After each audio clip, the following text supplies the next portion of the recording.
and instructional methods track. So I hope that you're all in the right Zoom stream here. And I'm Michelle Desilets, Education and Science Librarian at Portland State University, and I am on the planning committee for the conference.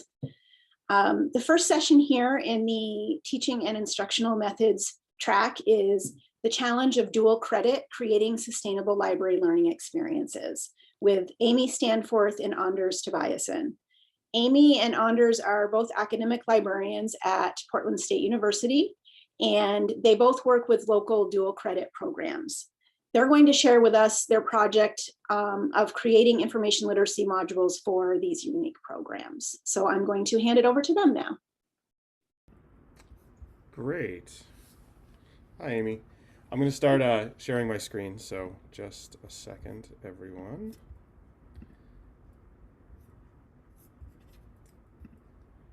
There we go. We thought that we would start with, even though there was already a land acknowledgement, in case anyone hasn't done one, we thought we would start with a land acknowledgement. So Portland State University is located in the heart of downtown Portland, Oregon, in Multnomah County. We aim to honor the indigenous people whose traditional and ancestral homelands we stand on. The Multnomah, Cathlamet, Clackamas, Tumwater, Wadlata Band of the Chinook, the Tualatin and Kalapoya, and many other indigenous nations of the Columbia River.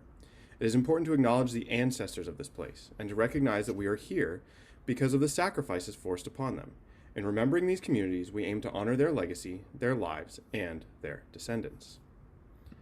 So we're going to talk a little bit about us, and I'm going to go first so that Amy can move us into the slideshow in a little bit. My name is Anders Tobiason. I use he, him pronouns. I'm a research instruction librarian at Portland State. And for the last 2 years, I've been a sabbatical replacement. So my current liaison duties are to Indigenous Studies, Communication, Chicano Latino Studies, and Women, Gender, and Sexuality Studies. I've also been the library instructor, or one of the main library instructors for Challenge, the Challenge Dual Credit Program, since 2017. My background's actually in music. So I'm actually an opera singer. I'm a performer. I sing with Portland Opera. And I also have a PhD in music theory. So I've kind of got all kinds of different stuff going on. And I am a builder. So I build lots of stuff in our backyard. I just built a couple raised beds. I built a play structure during this time at home. And I identify as a cisgendered heterosexual white male person. And I recognize all my privilege and am actively working to understand and undermine it. The anti-racist and social justice frame is what I take in all of my teaching and in my interactions. So there's a little bit about me. Hi, everyone. My name is Amy Stanforth, and I am the Student Success Librarian at Portland State University. I mostly work with general education students, and I've been at PSU since 2017. And in my free time, I like to play music with my friends. And I also love to do all kinds of crafting, but mostly knitting. And I just want to give a shout out to all my crafting librarians out there today. In our presentation today, we'll start by addressing our challenges. Then we'll move in to explain more about the characteristics of our individual dual credit programs. We'll discuss our pedagogy around moving to an asynchronous version. And finally, we'll share our process for turning our module into an OER and the next steps for our project. All right, so our challenge, as it says on our slide, was how can we create sustainable and malleable student learning experiences for two very distinct, though often quite similar as well, dual credit programs? So the project came out as a result of Amy actually asking her high school instructors, or the high school instructors she works with, how they use library learning objects. And Amy actually started this project prior to the COVID-19 pandemic to see what some ways we could bolster and rethink current library instruction for dual credit.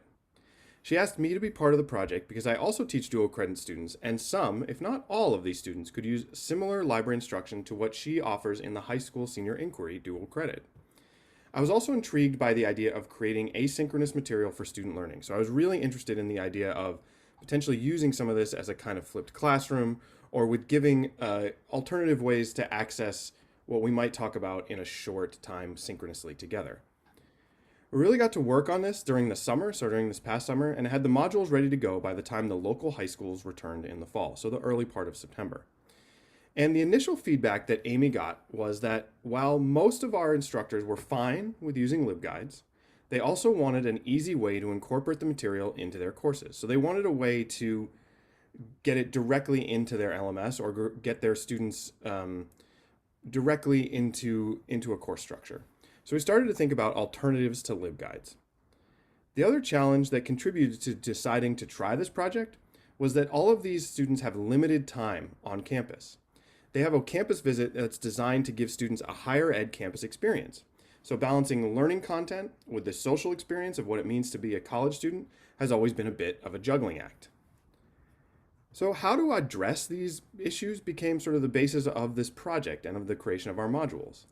And it just happened that these ideas came about at the same moment that some of our programs were switching learning management systems due to the pandemic. So we were able to use this as well. So we created the initial modules in Canvas, which is the LMS chosen by many of our school districts and programs. We had a number of goals for the project. Two major ones were malleability and sustainability. We defined malleability as creating student learning experiences with enough flexibility in order to customize them with much less work for other users.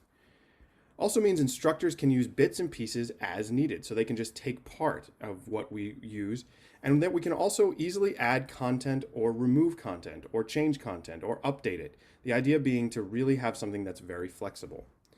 We define sustainability as not having to tend to it too often. So reusable without having to remake each time.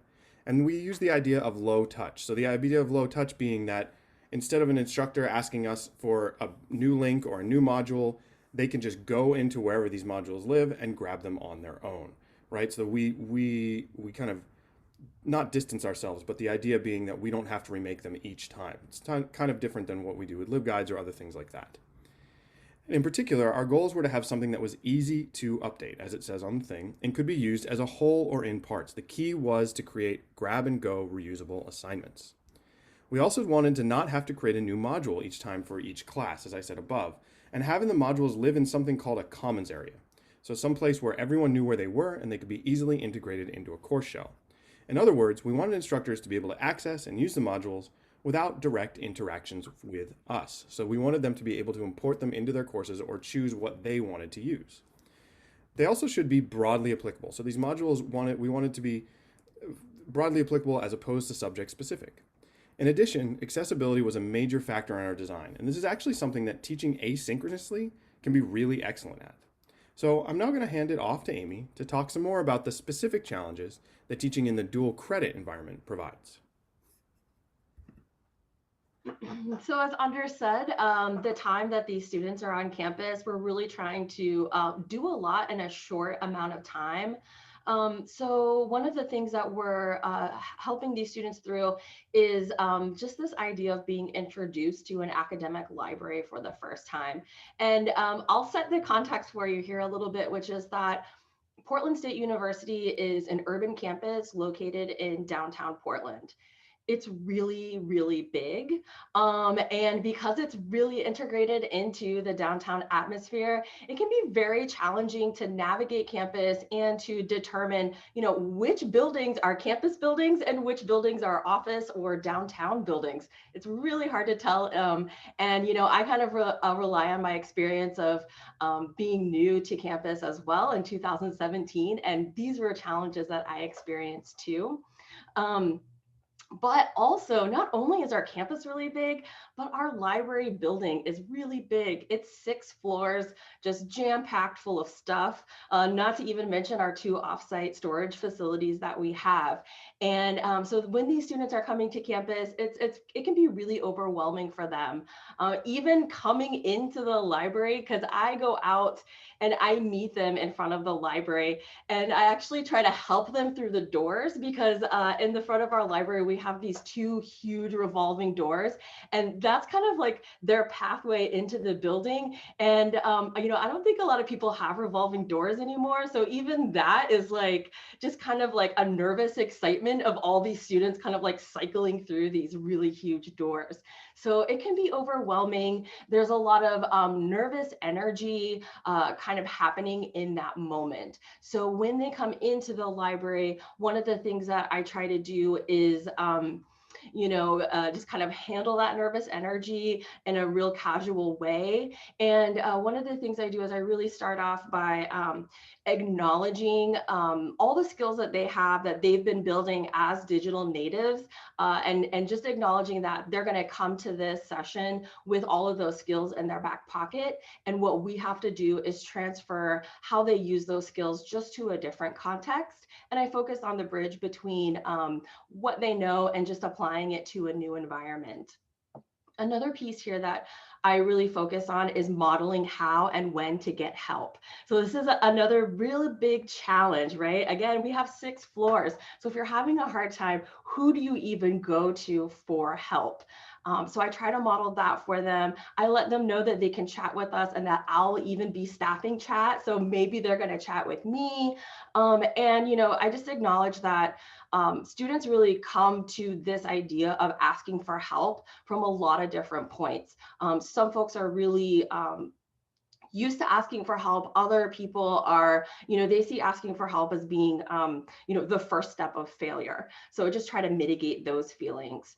And, we were really challenged to balance this academic experience with this higher ed campus experience. It's a real big time issue. I know for me and my programs, I work with Portland Public Schools. So even just organizing transportation to campus can be really tough.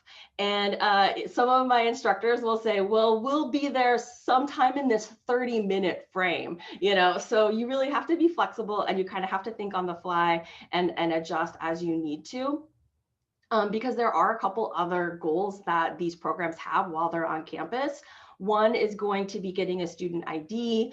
I know my program, they have a student panel where previous dual credit students who have gone through the program and are now at PSU, they'll do a student panel for them. And of course, everybody's absolute favorite thing to do when they come on campus is to eat lunch downtown because we have so many wonderful food options.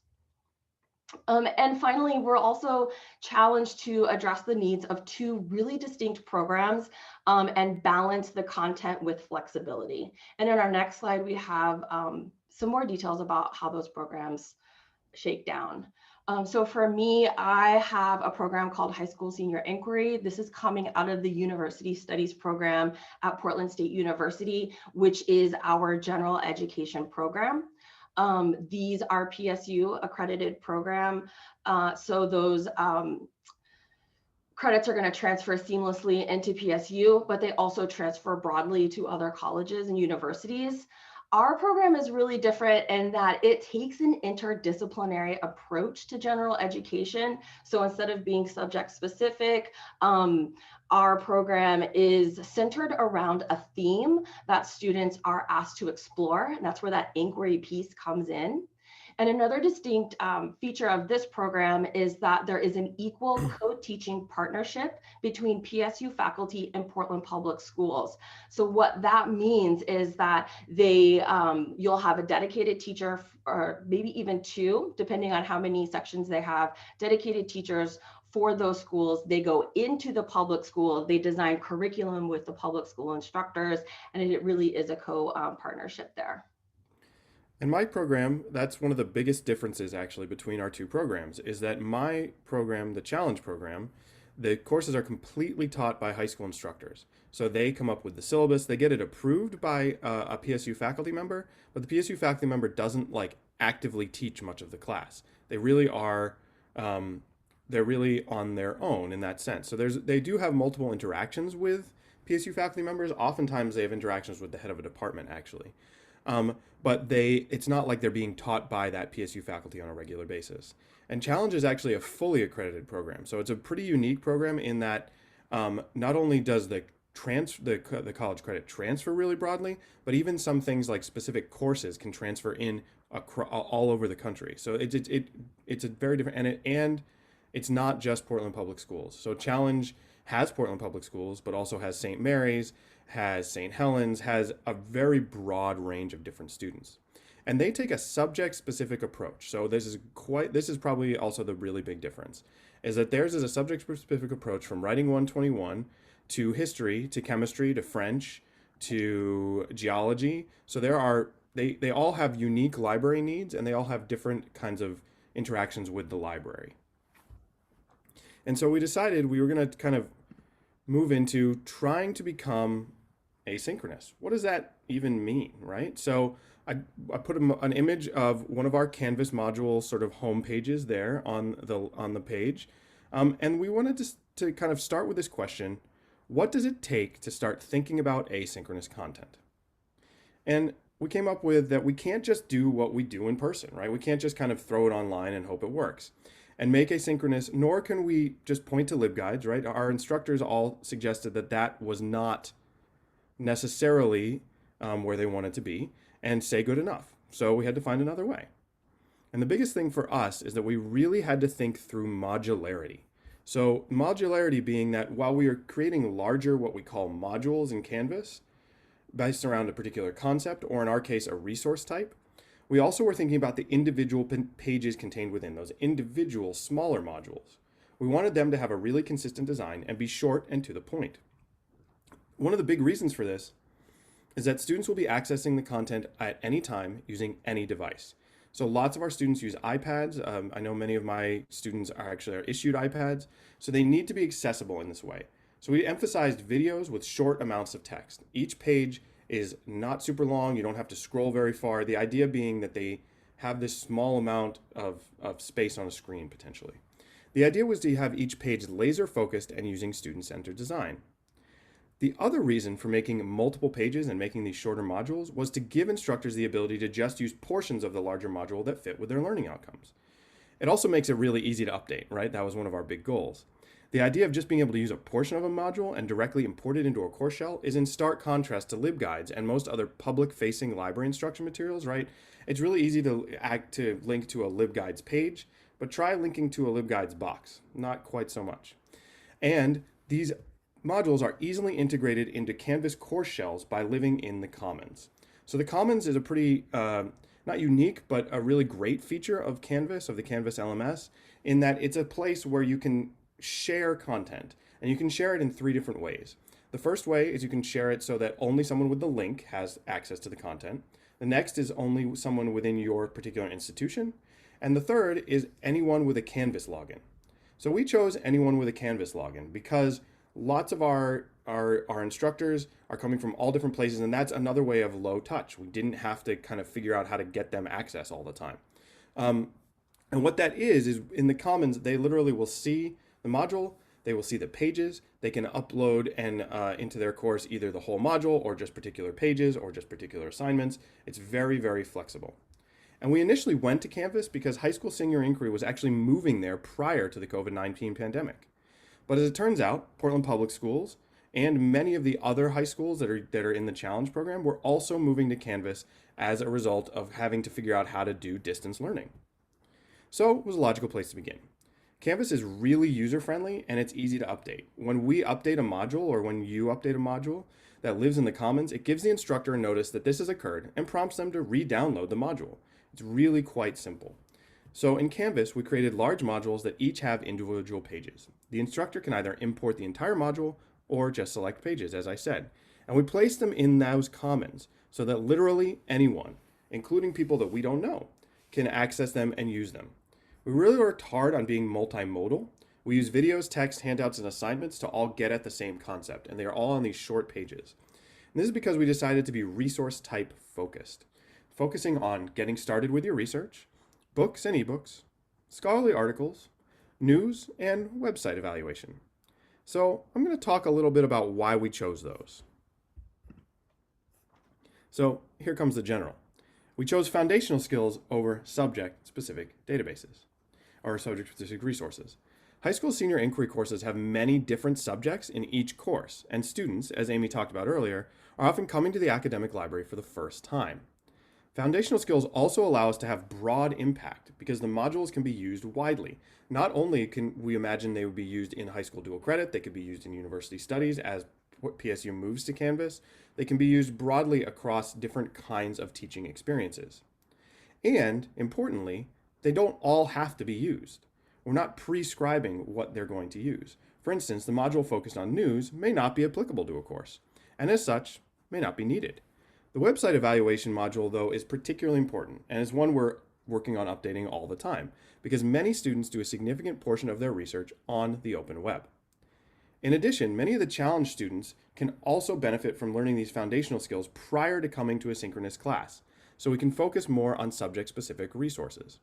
I really like the idea of using some of these modules as the beginnings of a flipped classroom, because we can then take, instead of me going over some of the basics of library catalog searching or what is a scholarly resource, we can then talk about how to find them in very specific ways, specific to their subjects and their research topics. As I said before, the modules in this order are getting started with your research, which highlights keyword refinement and using background resources.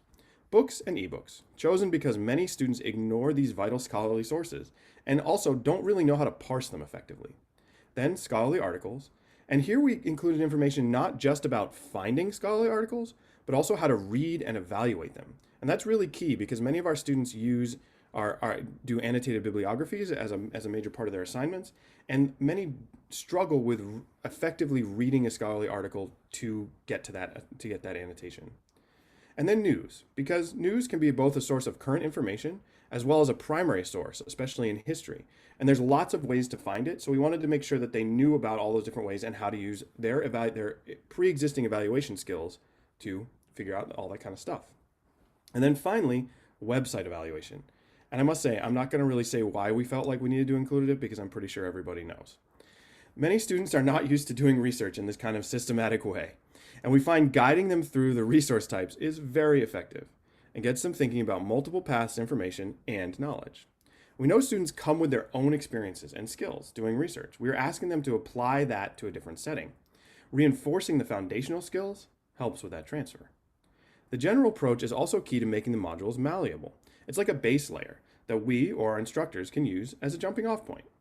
And it also constitutes a baseline where we can easily add subject-specific content. Once we have the general pieces in place, we can add a subject-specific layer on top. So instead of going from the subject-specific stuff to the general, we went the other way around. This way, students can get a feel for what is included in different source types and have an opportunity to apply it in their subject area. I actually did this a number of times when creating Canvas modules for challenge courses. I often imported the entire module of scholarly articles and then built on it by adding a short video on searching a particular subject-specific database using a topic selected specifically for the course. So in most of my U.S. history courses, I used the topic voting rights, and I used the database America, History, and Life. This customizes the module without too much work on my end. I also used the Getting Started with Your Research module and customized it by creating a short video and assignment using Oxford bibliographies as a way in to particular history topics. So now I'll talk a little bit about how we became open and just the ethos around that. So a year ago, when I asked my faculty what types of learning content that they would like to see from the library, they indicated that they wanted these modules. So that was where we started. We're like, okay, Canvas, put it in the comments, here we go. But I think we realized really early on that while putting it in the Canvas comments was a step in the right direction, it didn't really fulfill everything that we wanted to do with our modules, including, me, I was like even a little nervous about like, okay, I'm gonna put it in Canvas Commons, but PSU hadn't officially moved to that LMS yet. We're in the process of doing it right now. And I think I even felt a little nervousness about, putting something behind a login that even I might not be able to go back in and grab myself. So that was when we decided to use Pressbooks to create an OER with pretty much matching content. So instead of modules in the Pressbook, they are chapters.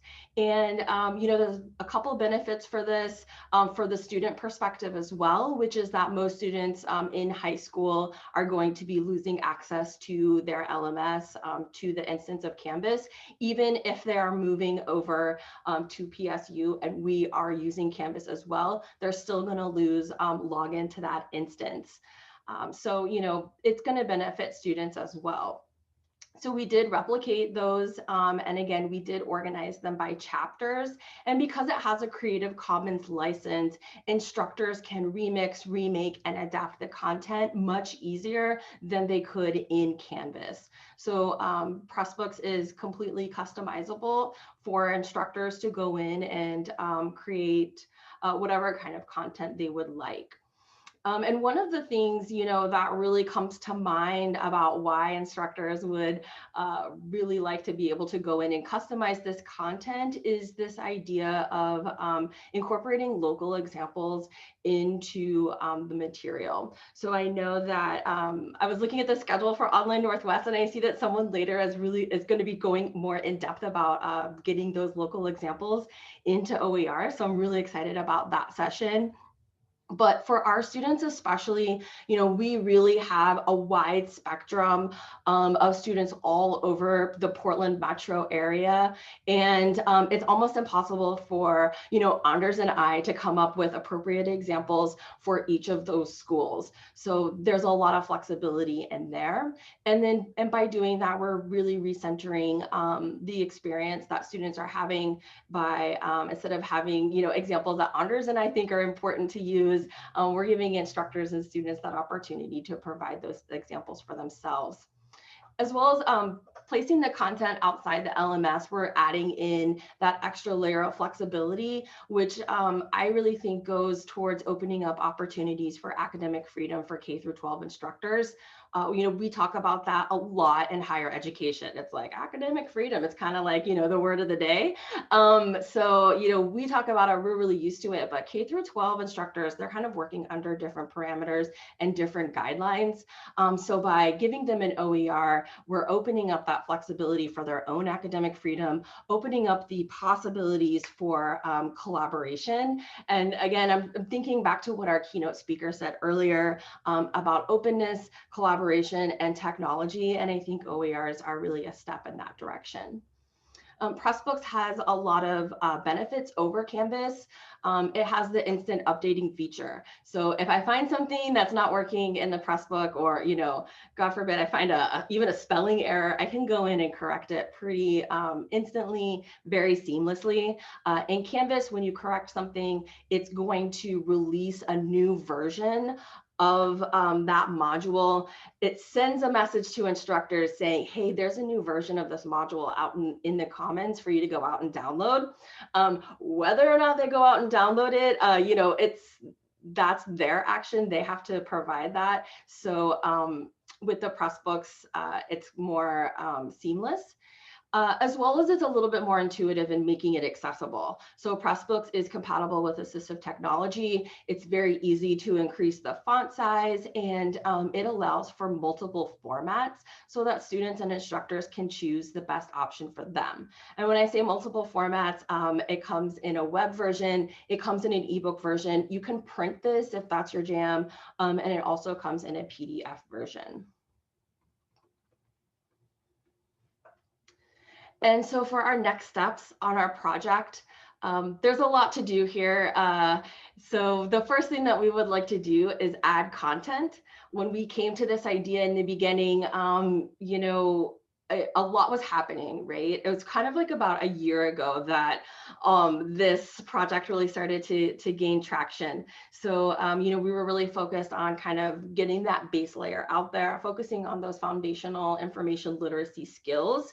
And now that we're a year out into it, we're at a point where we can start adding additional content.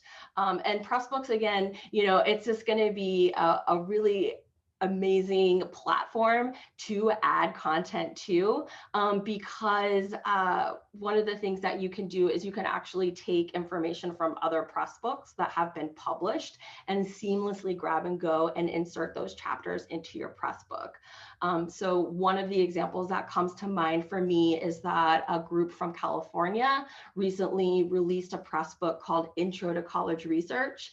And within that Pressbook is a chapter on algorithmic bias that I think would make a really great addition to our book. So that's something that we'll consider.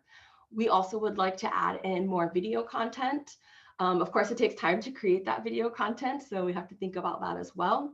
And Pressbooks has a feature where you can embed questions and quizzes. So at the moment, those quizzes are not accessible, meaning that you don't get a set of answers from each student, but they can be a great jumping off point for a class discussion, or maybe making some reflection questions for students that lean more towards a metacognitive approach to their research. Another thing that we would like to do is apply transparent design. So in the fall, I participated in a program from Pacific University that was an LSTA grant, where there was a train the trainer type of program around the topic of transparent design. So I would like to go back through the content that we created and apply transparent design principles to it. We'd also like to collect faculty feedback. So that's going to be important for us. And just see, has there been any experiences within their classroom using the content that could be better? Was there any confusion from students? We do have some grab and go assignments in there. I'm really interested to see how students did with those assignments. Informally, we have started this process, and so far we have gotten positive feedback in terms of easily incorporating this information into courses.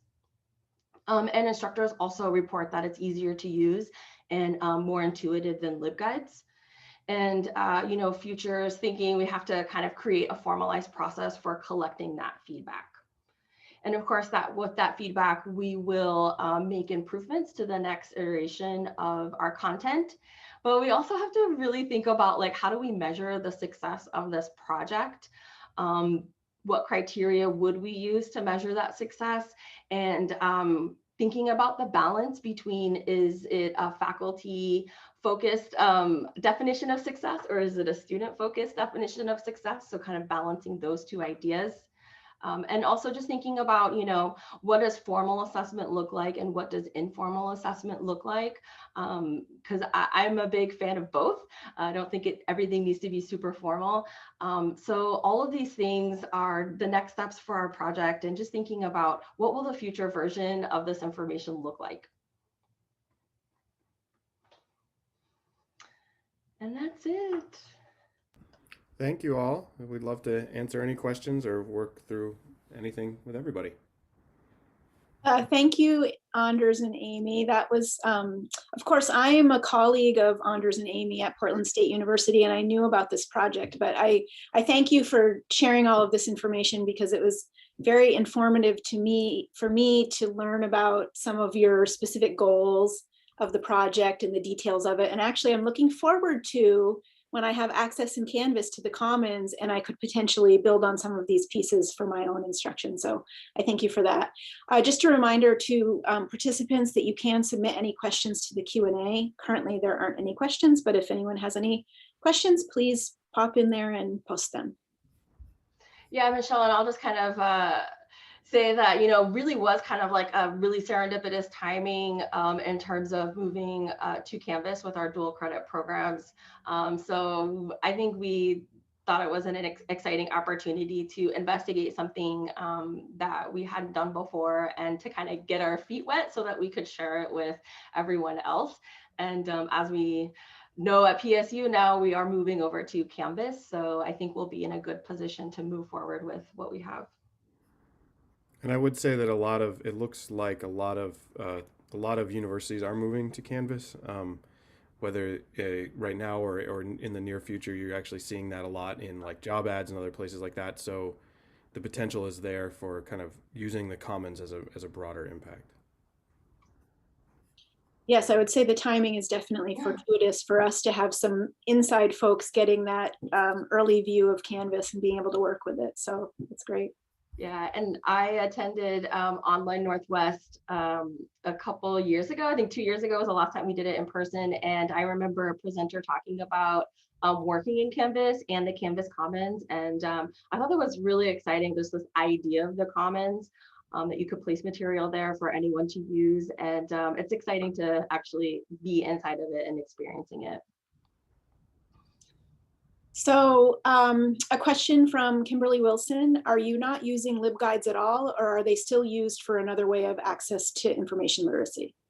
Yeah, Kim, I think that's a great question. So we do still use LibGuides. Again, I think it's really important to distinguish between our two programs, and that mine is multidisciplinary or interdisciplinary, and Anders is more subject specific. So what LibGuides does really well for our students is to provide access points to subject specific materials, access points to databases. What resources should you use? It's very resource focused.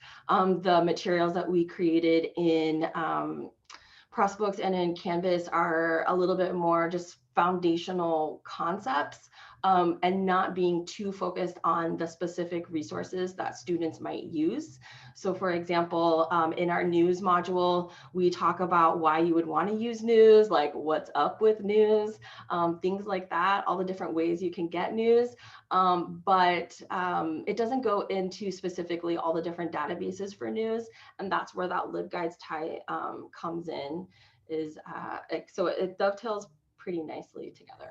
Yeah, I would say it's kind of a multiple, all different paths lead to a place, right? So our modules build on some of what the LibGuide content has, but also are unique.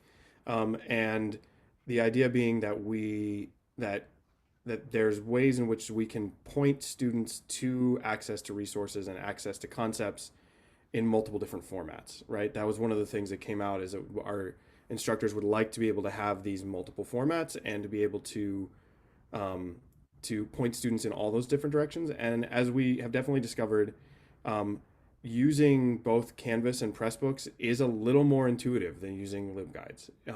For many students, that's more how they interact. They look more like what they're used to, so they tend to try maybe use them a little bit more. And as Amy said, for my courses for Challenge, I still definitely use library guides quite a bit, but they are really about pointing students to specific resources and to specific databases and how to use those databases, as opposed to our modules, which are more about teaching them those foundational skills and then really getting them thinking about how to then apply them to the subject specific databases. So our modules, as we talked about, we wanted them to be kind of short and laser focused.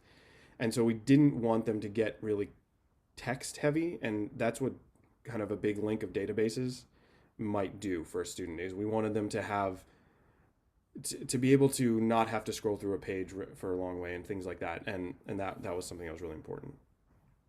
Yeah, and Anders, I really felt what you were saying there, just about like not making it too much, because again, these students are being introduced to college level research. And I think, for my pedagogy, I'm really conscious of not overwhelming them with too much, and that our freshmen, whether they're dual credit students or whether they're traditional freshmen, they're introduced to these concepts. So it's kind of focusing on laying that base foundation. Thank you.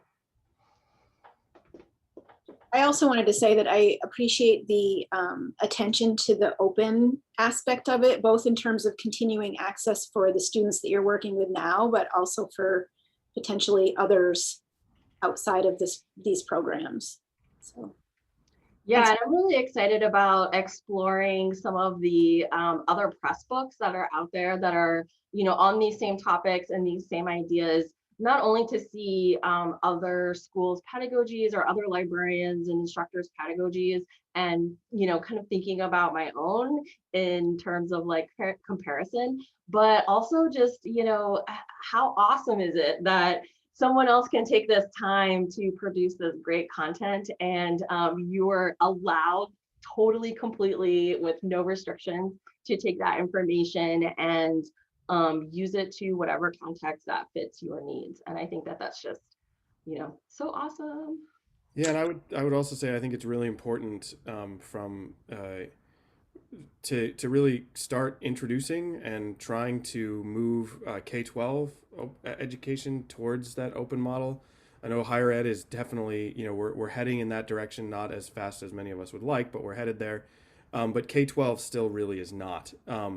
And to introduce instructors to the idea of using an open educational resource, and there are actually a number of pretty good different kinds of open educational resources for K-12.